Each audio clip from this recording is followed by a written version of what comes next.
The stolen sandwich? The shattered assumptions? Steve Lawson wiped the sweat from his forehead. The alien sun was cruel and heavy, pressing down on the construction site with no mercy. For 6 long months, Steve had worked here on the edge of the galaxy, helping expand the Caldorian settlement. The pay was good, especially for an ex-Marine with nothing else to anchor him, but the heat and dust were enough to break even the strongest men. "Break time, 30 minutes, the foreman shouted. His voice was rough, but it was the sweetest sound Steve had heard all day. Steve grabbed his lunch pack, shoulders aching from the morning's labor, and headed for his usual spot, a smooth, dome-shaped boulder in the plaza that gave just enough shade to make the heat bearable. He sat down, leaning against the stone. His sleeveless vest clung to him, muscles still hard from years of service and survival. Steve opened his lunch with care. Inside was a treasure, a real earth beef sandwich, a luxury that had cost him nearly half a day's pay. But to him, it was worth it. He took a deep breath, enjoying the smell of meat and bread. Then he closed his eyes, taking the first bite, letting the taste remind him of home. That was when he heard it. A faint rustling sound, too close to be the wind. His eyes snapped open, and what he saw froze. Him in place. Not 3 feet away stood a small alien girl. Her skin shimmered turquoise under the sunlight, and her white hair fell in tangled waves around a delicate, dirt-streaked face. Her eyes, large and sapphire blue, locked onto his sandwich. With desperate hunger, she looked young, no more than 12 or 13. Her clothing was torn, stained with orange dust from the Caldorian streets. For a heartbeat, time itself paused. The girl's eyes were wide with fear, but also something sharper, the edge of survival. Then, before Steve could move, she lunged forward, snatched the sandwich from his hands, and bolted. "Hey!" Steve shouted, half rising, but he stopped himself. The girl was already weaving through the crowded marketplace, vanishing between stalls like smoke in the wind. His co-worker, Dren, lumbered over. Dren was a Caldorian, broad and heavy, with 4 blinking eyes that gave him a constant look of impatience. "What's wrong, Lawson?" "Some kid just stole my lunch," Steve muttered, still staring at the place where the girl had disappeared. "One of the street rats," Dren said with a snort. "Want me to call security? They'll track her down fast." Steve shook his head slowly. Something in his chest tightened when he remembered those sapphire eyes. "No, let it go." Dren raised 2 of his hands in surprise. "Suit yourself, but you're too soft. These kids are nothing but trouble. Better to round them all up and—" "She's just a kid," Steve interrupted sharply. His own voice surprised him. He wasn't usually quick to defend anyone, not after what he'd seen in the military, but this was different. Dren blinked in sequence, all 4 eyes narrowing. "Didn't know you had a soft spot for thieves." "Just a sandwich," Steve said, shrugging like it meant nothing. He walked back to work, but his stomach stayed empty. The taste of food gone, but the memory of those frightened, hungry eyes remained. 3 days later, Steve was cutting. Through a narrow alley on his way home from the site, the street smelled of metal and dust, shadows hiding piles of discarded junk. That was when he saw it. A flash of turquoise and tangled white hair ducking behind a waste container. Steve stopped. His old instincts from the Corps kicked in. He moved quiet, circling around until he came up from behind. Reaching out, he caught a small wrist in his calloused hand. The girl froze, trembling like a cornered animal. Slowly she turned, sapphire eyes staring up at him. Fear, shame, and hunger swirled in them all at once. "Didn't your parents teach you not to take what isn't yours?" Steve asked. His voice was firm but not unkind. He wasn't even sure why he softened his tone. Maybe it was the way her bones felt thin and fragile under his grip. The girl's lips quivered. Then, in halting but clear English, she whispered, "I'm sorry." Her voice was small, musical but full of pain. Steve crouched down so he was level with her. His hand loosened on her wrist. "What's your name?" "Libby," she said, almost too softly to hear. "Where are your parents?" "Libby," her eyes filled with tears that spilled down her dirt-streaked cheeks. "Gone. The plague took them last season." Steve felt his chest tighten. He had seen death before, but the word from her mouth felt heavier. "So you're alone?" She shook her head quickly. "My brother. He's only 3. He's sick and hungry. I stole the sandwich for him, not me." The words hit Steve harder than any battlefield injury. He let go of her wrist fully, sitting back on his heels. She looked so fragile, but her eyes held something fierce, the will to survive at all costs. "I tried to work," she said, wiping her tears with her free hand. "But no one hires Phylaxian children here. They say we're not welcome. They say we're nothing." Steve studied her. The malnutrition showed in her thin arms, the dirt on her skin, and the hollowness in her cheeks. He saw not a thief, but a survivor. "Where are you staying?" he asked. His voice softened even more now. Libby hesitated, her body tense with mistrust. "I want to help," Steve said gently. "No tricks, I promise." For a long moment she searched his face. Then she whispered, "Old communications building. In the attic, nobody goes there anymore." Steve nodded slowly. "All right, Libby, my name's Steve, and I think we should get some food for you and your brother. Real food, not stolen sandwiches." For the first time, a flicker of hope lit her sapphire eyes. A small smile tugged at her lips, transforming her thin, dirty face into something heartbreakingly bright. "You're not angry about the sandwich?" she asked. Steve stood and held out his hand. "Let's just say you owe me one." She reached for his hand with hesitant fingers, and in that moment, Steve Lawson knew something in his life had shifted. He didn't fully understand why, but he was certain of one thing. This girl's story had only just begun. Hunger, fever, and a name. The streets were quieter at night, but danger still breathed in every corner.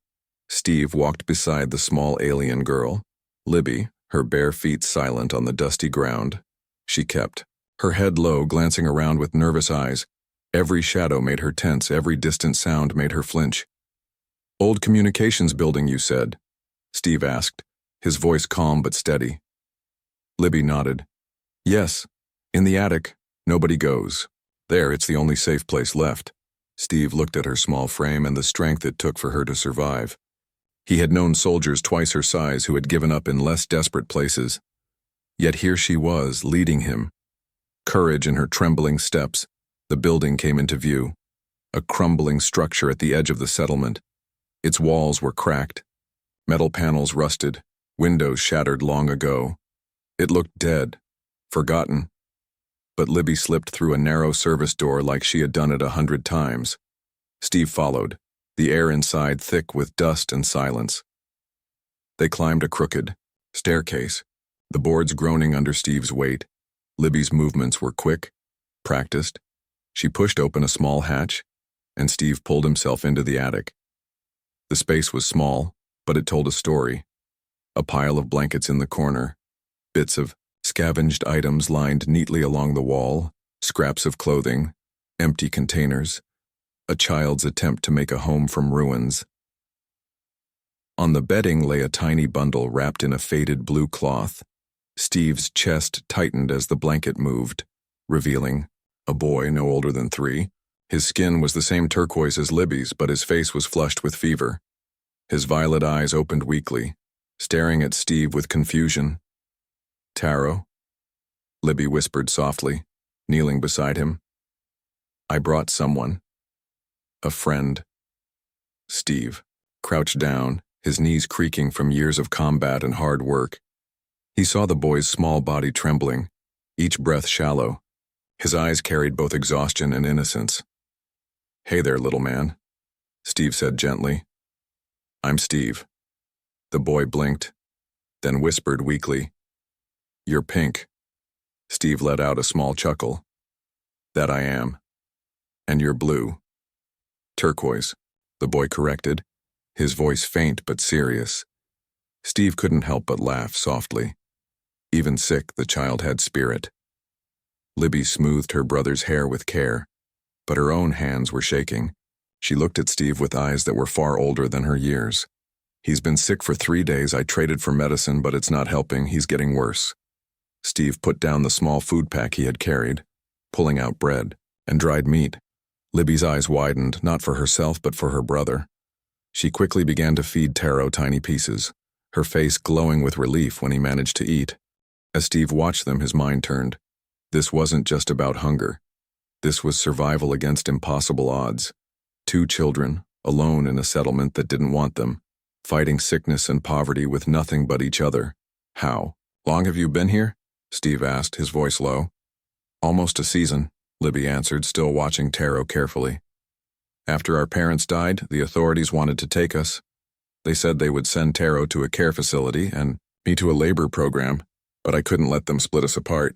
I couldn't, Steve nodded. He had seen care facilities before, places where children became numbers and hope died in silence. You did the right thing, he said firmly. Libby's face hardened with something close to anger. We don't have many choices. Phylaxians are not welcome here. They say we are dangerous. They call us thieves. They don't see us as people. Her words carried pain, but also fire. Steve looked at her and saw not a thief but a fighter, someone who had chosen love for her brother over fear. Before he could answer, a sound cut through the silence. A low hum, followed by the sharp whine of engines. Steve froze. He knew that sound. Keldorian security skimmers, the kind that patrolled streets for undocumented refugees. Libby's face went pale. She clutched Taro protectively. They're here, she whispered. How did they find us? Steve moved to the small window, peering out. 3 hovercrafts were parked outside, uniformed officers stepping out, scanning devices glowing in their hands. Routine sweep, he muttered, his mind racing. This sector was bound to be checked. Taro whimpered weakly, sensing the fear in his sister's voice. Libby hushed him, but her own panic was plain. Steve's soldier instincts surged. Every second mattered. Every choice could mean survival or capture. Gather what you need, Steve ordered quietly. Only the essentials. We're leaving. Libby's eyes widened. Leaving? How? They're blocking the exits. Steve gave her a tight grin, adrenaline sharpening his focus. Not all of them. I've worked in buildings like this. There's always a maintenance shaft. We can climb to the roof. Libby nodded quickly, trust flashing in her sapphire eyes. She grabbed a small bag and stuffed in what little they had. Steve wrapped Taro in his blanket, lifting the boy gently into his arms. His small body burned with fever against Steve's chest. This way, Steve whispered, guiding them to a service panel. He pried it open, revealing a narrow, dark shaft. The sound of boots echoed on the stairs below. Time running out, Libby slipped inside first, moving fast. Steve handed Taro to her, then pulled himself in, closing the panel behind them. The shaft was tight, the metal cold against Steve's shoulders. He climbed in silence, every movement slow and steady. Taro's faint whimpers the only sound in the darkness. At last they reached the top. Steve pushed the hatch open and the alien sun hit them once more. The sky was streaked with orange and violet. The shadows of the settlement stretched long. The air carried the smell of smoke and metal. Where do we go now? Libby asked, her voice shaking but steady. Steve looked toward the horizon, his eyes hard. Somewhere safer? Somewhere they won't look. He didn't know exactly where yet, but one thing was clear. He couldn't leave them. Not now. Not ever. Run. And then decide. The shaft was narrow. Every climb a battle against rust and shadows. Steve's shoulders scraped metal, his breath steady but tense. Above him, Libby climbed quickly, carrying the strength of desperation. Below, the echo of boots thundered through the abandoned building. Security was inside. Taro whimpered softly in Steve's arms, his small body hot with fever. Steve whispered close to his ear, "Quiet, little man. Just a little longer." At last the hatch opened and they spilled onto the roof. The alien sun was lowering, painting the settlement in deep gold and violet. But there was no time to admire the view. From below came shouts. The security sweep closing in. Steve scanned quickly. His soldier's eyes measured distance and risk. Across the gap stood another building, a warehouse from his worksite. He knew it well. And more important, he had access. "This way," he said, guiding Libby. They ran across the rooftop, boots thudding against metal plates. A voice below shouted, "There, on the roof." A bright beam of a scanner sliced across the fading light. Steve didn't slow. He grabbed Libby's hand, pulling her faster. Taro clung weakly to his chest. The gap yawned before them, a 10-foot drop to the alley, and another 5-foot leap. To the warehouse roof, can you jump? Steve asked quickly. Libby's sapphire eyes widened, but she nodded. He lifted her first, steadying her small body. When I say go, don't look down. Just run and jump. She nodded again, trembling, but determined. Go, Steve shouted. Libby sprinted and leapt, arms flailing, her feet barely cleared the edge. Steve caught her hand and pulled her up. Then he jumped himself, landing hard. Taro cried out weakly but held on. Shouts erupted behind them. Security swarmed. Onto the first rooftop, blasters raised, a shot hissed past Steve's shoulder, burning the air. He forced open a side hatch on the warehouse roof and shoved them inside. They scrambled down a ladder, the noise above growing louder. Finally, they tumbled into the dark of a storage room, breathing hard. For a long moment, only silence and the sound of their ragged breaths filled the air. Steve crouched by the door, listening. The security team swept the other building, voices echoing, but they hadn't checked here yet. We'll be safe for the night, Steve whispered. No one comes here after hours. Libby clutched Taro close, her face pale in the dim light. Thank you, she whispered. Steve leaned back against the wall, his mind racing. He had crossed a line. He wasn't just helping kids anymore. He was hiding fugitives, risking his job, his freedom, maybe even his life. But when he looked at Libby and Taro, thin and trembling, he knew he didn't regret it. Something inside him, something human, refused to abandon them. Hours passed. The warehouse settled into silence. Taro slept fitfully, fever still burning. Steve could hear the rasp in his breathing. The child wasn't just sick. He was dying. What is it? Steve asked quietly, when he saw Libby watching her brother with tearful eyes. It's sarin fever, she whispered. It killed our parents. I prayed he was too young to catch it, but I was wrong. Steve's jaw tightened. Is there a cure? Yes, Libby said, her voice breaking. But the medicine is only at the Central Medical Facility. Only Caldorians can get it. They guard it. They don't share it with Phylaxians. Steve cursed under his breath. He knew the building. One of the most secure in the settlement. Triple checkpoints, biometric locks, guards at every door. Libby's voice cracked. He doesn't have long. 3 days, maybe. Without the medicine, he'll die. Steve looked at her, saw the desperation, the hopelessness and the fierce love that kept her alive. He thought of the years he had spent as a soldier. The battles, the missions, the oaths. For the first time since leaving Earth, he felt a mission again, one that mattered more than orders or money. He placed a hand on Libby's shoulder, steady, reassuring. Then we'll get it. Her sapphire eyes widened. It's impossible. They'll kill us if we're caught. Steve gave a small grin, the old Marine spark lighting his face. Security can be bypassed, locks can be broken, and I've never walked away from a mission. She stared at him, fear and hope colliding. In her gaze, why, she whispered, why help us? You don't even know us. Steve looked at her for a long moment, then he said quietly, where I come from, we don't leave kids to fend for themselves. It's not what humans do. Libby's lips trembled. A tear slid down her cheek, but her chin lifted. Then maybe humans are better than they say. Steve checked his comm unit, tapping into an encrypted channel he hadn't used in years. His old contacts weren't many, but some still owed him favors. The line buzzed. Then, a gruff voice answered, Lawson, the hell you calling me for at this hour? I need information, Steve said, his tone cold and clear. On the Central Medical Facility, access points, tunnels, anything. There was a pause, then a chuckle. Still chasing suicide missions, huh? All right, I'll see what I can dig. Up, but it'll cost you. Name it, Steve replied without hesitation. Every bottle of that Terran whiskey you've been hiding. Steve exhaled slowly. It was the only taste of home he had left, but now it meant nothing compared to saving. A child done, he said. When he hung up, Libby was watching him. Her eyes full of questions, Steve just said, we have a way in. Outside, the city lights flickered under the alien sky. The streets buzzed with patrols, rumors of plague, and whispers of disappearances. But inside the warehouse, a plan was Forming a dangerous, reckless plan, Steve Lawson had chosen his side. And once he chose, he never backed down. The heist. Nobody wrote a manual. For the night was heavy with silence.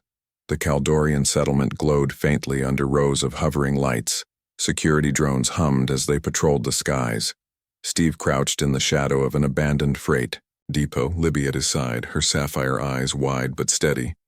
Behind them, Dr. Franklin, an old human medic, held Taro, doing her best to keep the fever under control. Steve adjusted his comm. We move now, before patrol shift changes less. Eyes in the tunnels, Libby clutched her small pack. Are you sure this will work? No, Steve admitted, his voice sharp with honesty. But it's our only shot. The old Marine inside him was awake. His body remembered every raid, every infiltration. He had walked into impossible missions before. This one was no different, except it wasn't about orders. It was about two children who had no one else. They slipped into a maintenance hatch near the industrial quarter. The shaft was dark, damp, and filled with the smell of rust and oil. Steve moved first. Flashlight. Low rifle slung across his back, Libby followed, crawling fast. Her breaths quick but determined. The tunnel branched. Steve paused, pulling out a stolen schematic from his datapad. Hendrik, his old contact, had delivered. Codes, routes, and one word of warning. You've got one chance, Lawson. Security. Sweeps these tunnels at random. If you're caught, there's no rescue. Steve memorized the path. 2 levels up, service elevator shaft, that's our entry. They moved, time pressing down on them. The silence was broken only by the distant thrum of machinery. At last, they reached a wide shaft, steel walls rising into darkness.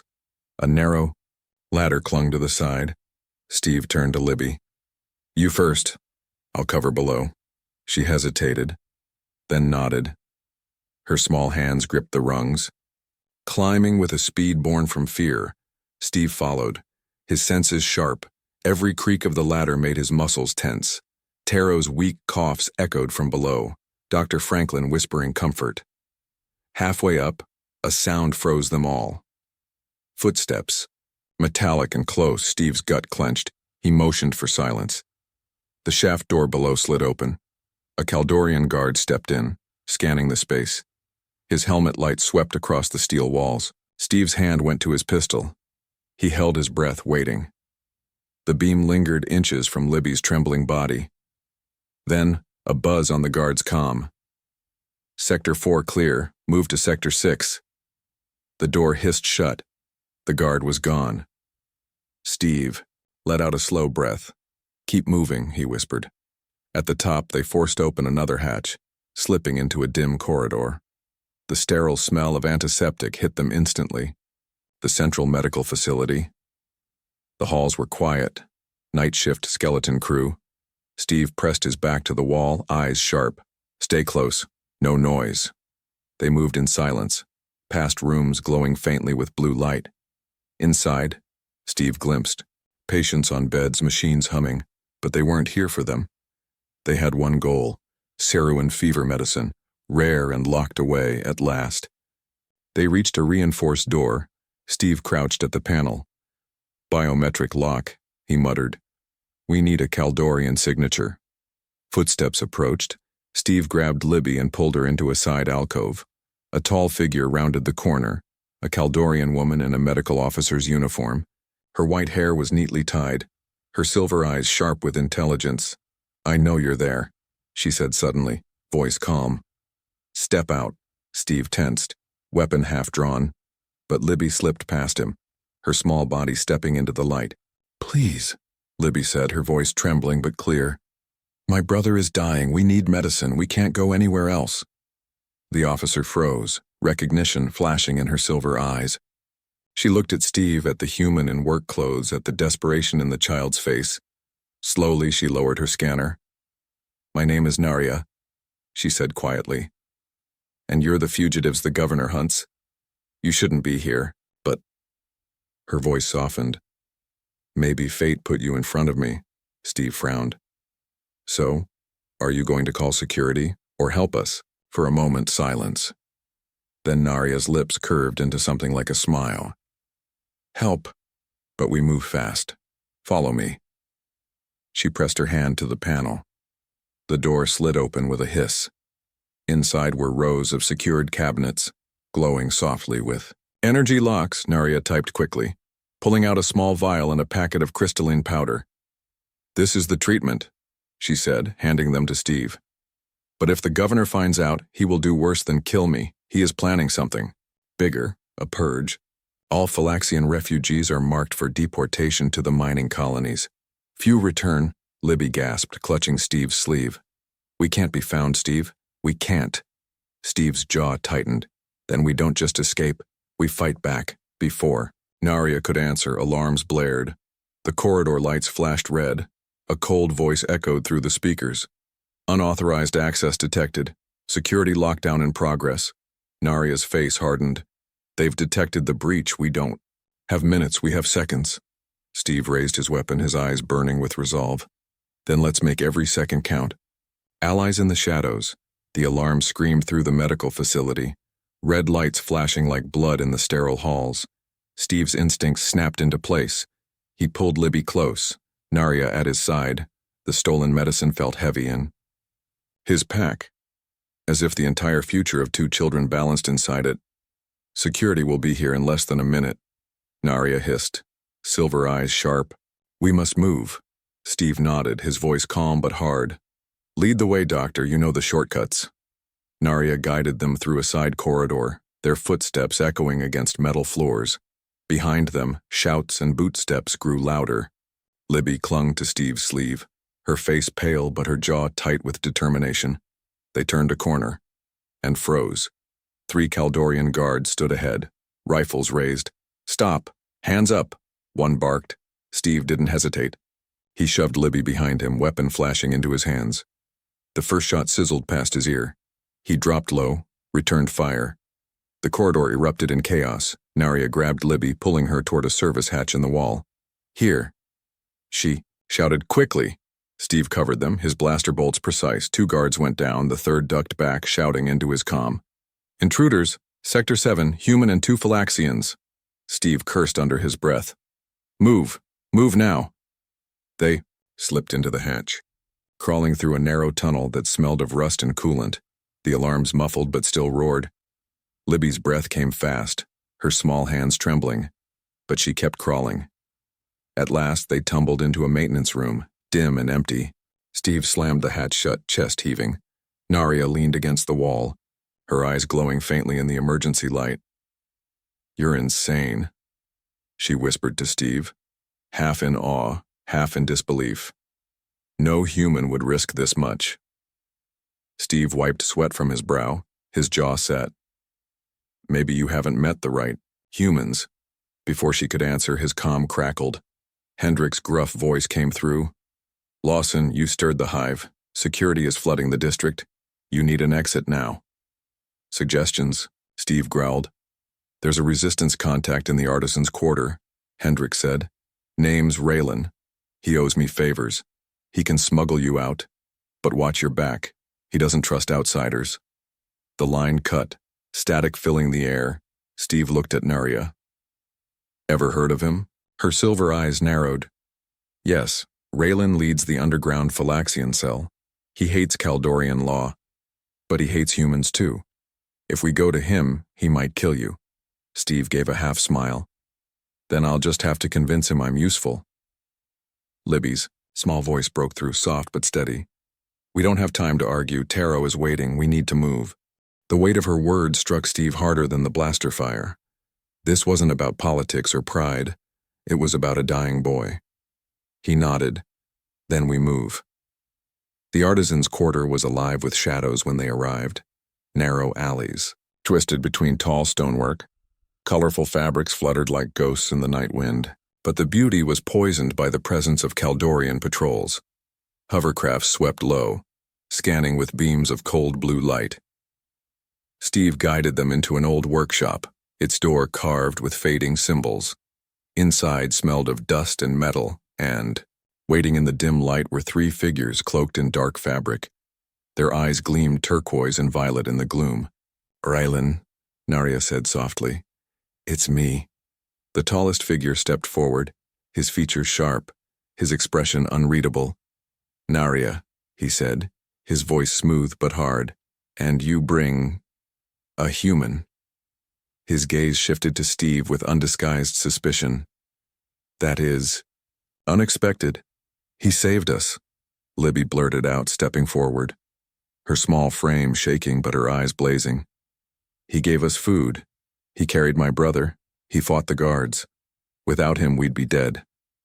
Raylan's cold gaze flicked to her, then back to Steve.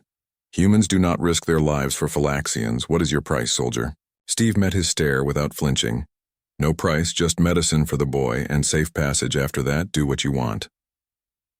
A tense silence filled the workshop. The resistance fighters shifted, their hands near weapons. Finally, Raylan gave a short laugh, bitter and sharp. "Brave words, but I don't trust them." Narya stepped between them, her silver eyes hard. "Then trust me, Raylan. I vouched for him. If he falls, so do I." Raylan studied her, then gave a slow nod. "Very well, but if he betrays us, he dies first." Steve gave a small smirk. "Fair enough." Before the uneasy truce could settle, the walls shook. A blast echoed outside. The sharp whine of hovercrafts filled the air. "They found us," Raylan hissed, drawing a weapon. "How?" Narya's face went pale. "They must have traced my access at the facility." Boots thundered outside, the door rattling under heavy strikes.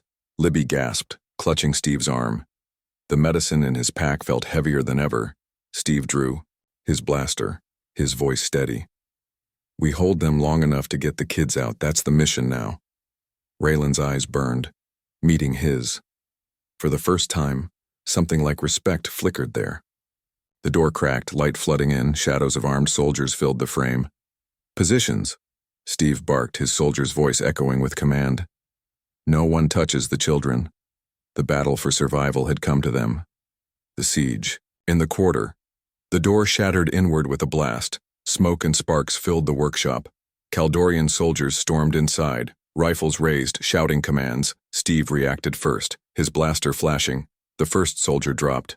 Raylan and his fighters moved next, their weapons firing in deadly rhythm. The quiet artisan's quarter erupted into a battlefield. "Stay low," Steve barked to Libby, pushing her behind a workbench. Narya crouched beside her, shielding her with her body. The medicine clinked inside Steve's pack as he moved, each shot a vow not to let it be wasted. The room filled with chaos, laser bolts searing the air, resistance fighters shouting war cries. Kaldorian troops pressing forward with brutal precision. Steve's muscles remembered every battlefield, every close fight. He moved like a man who had lived in war too long. But numbers pressed against them. For every soldier they dropped, more stormed in. "We can't hold this," Raylan shouted over the noise. "We need to move." Steve's eyes darted to a narrow window high on the wall, his mind racing. "Back exit?" Raylan grimaced. "Blocked, they've sealed the alleys." Narya's voice cut through, sharp and urgent. "There's a sewer grate beneath the floor. It leads to the old aqueducts." Raylan's eyes narrowed at her, suspicion flashing. "You knew about it and never told us." "No time for grudges," Steve snapped, already dragging a heavy table aside, revealing a rusted panel. "Cover me." Raylan barked orders, two fighters laying down suppressive fire. Steve pried at the panel, muscles straining. The metal screeched, then gave way. A dark tunnel yawned beneath, the smell of damp stone rising. "Libby, go," Steve ordered, his voice firm but calm. She shook her head, eyes wide with fear. "Not without you." Steve crouched, meeting her gaze. "You promised to be brave, remember? Your brother needs that medicine. He needs you. Go now." Her lips trembled, but she nodded, climbing into the darkness. Narya followed, her silver eyes glowing faintly in the gloom. A blast rocked the workshop. Raylan cursed. "They're bringing in heavy units, then stall them," Steve growled, grabbing a resistance rifle. He and Raylan fired in unison, covering the last fighters as they dropped into the tunnel. Finally, Raylan leapt in, Steve right behind. The tunnel swallowed them, the grate slammed shut above. Darkness pressed in, broken only by the dim glow of Narya's emergency beacon. They moved fast, the sound of boots echoing faintly above. Water dripping around them. The aqueduct stretched wide and ancient, its walls scarred by time. Libby clutched Steve's sleeve, whispering, "They'll follow us, won't they?" "Yes," Steve admitted, his voice grim. "But we'll stay ahead." The tunnel forked. Raylan took the lead, his movements quick. "This way. The old drainage system connects to the workers' quarter. If we make it there, we vanish in the crowd." Narya kept close to Steve, her voice low. "They won't stop, you realize that, don't you? The governor has marked you now. Not just the children. You." Steve smirked without humor. "Let him try. He picked the wrong human to hunt." Suddenly, a metallic screech echoed behind them. Soldiers dropping into the tunnel, beams of blue. "Light cutting through the dark? They're here," Libby gasped, her voice trembling. Steve lifted his rifle, his voice steel. "Then we fight in the shadows," Raylan signaled. The resistance fighters split into cover positions along the tunnel. Steve moved forward, his blaster steady. Narya pulled Libby back, shielding her. Once more, the firefight exploded. Bolts of searing energy lighting the dark like a storm. Soldiers advanced with shields, the resistance firing back with precision. Raylan shouted orders, but Steve didn't need them. His instincts carried him. Every shot measured, every movement controlled. But the Kaldorian troops were disciplined, pushing closer, one step at a time. A blast seared Steve's arm, pain lancing through him. He gritted his teeth, refusing to fall. "Lawson," Raylan shouted, tossing him a small device. "Grenade, make it count." Steve caught it, thumbed the activator, waited 2 heartbeats, then hurled it down the tunnel. The explosion shook the ground.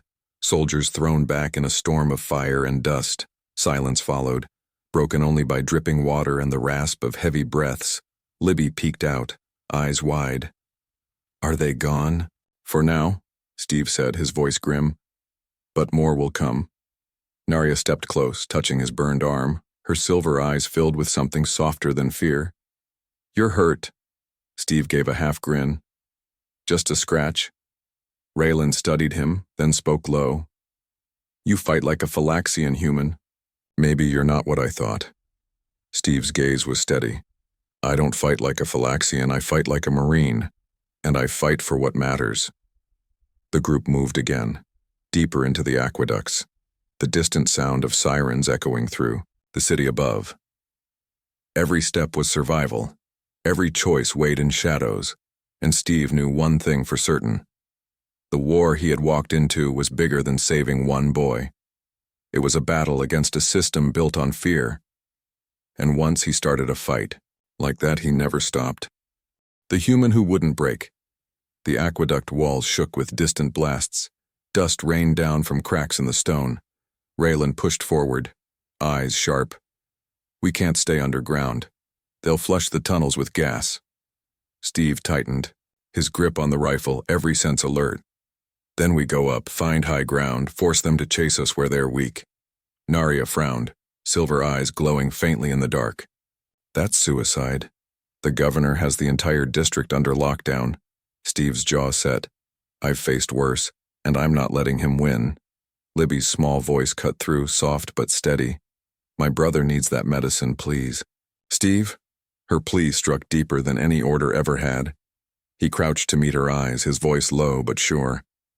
"We'll get it to him, I promise, no matter what it costs." They climbed through an old drainage shaft, emerging into the night air. The settlement above was alive with chaos. Drones buzzed overhead, searchlights cut through smoke. Alarms wailed like a city in pain. From a rooftop, Steve scanned the scene. His soldier's mind traced routes, choke points, weaknesses. In the central plaza below, Governor Threll stood on a raised platform, his voice booming through amplifiers. "These fugitives have endangered us all. The human Steve Lawson harbors plague bearers. He and his allies will be destroyed for the safety of this colony." Around the plaza, human workers stood in chains, guarded by Kaldorian soldiers. Fear in their eyes, confusion heavy on their faces. Steve's stomach tightened. His people were being used as bait.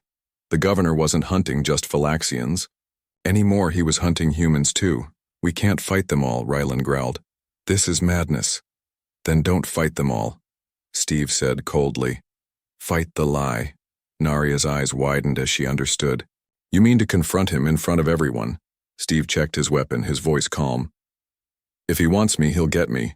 But on my terms, Raylan cursed under his breath. You're insane.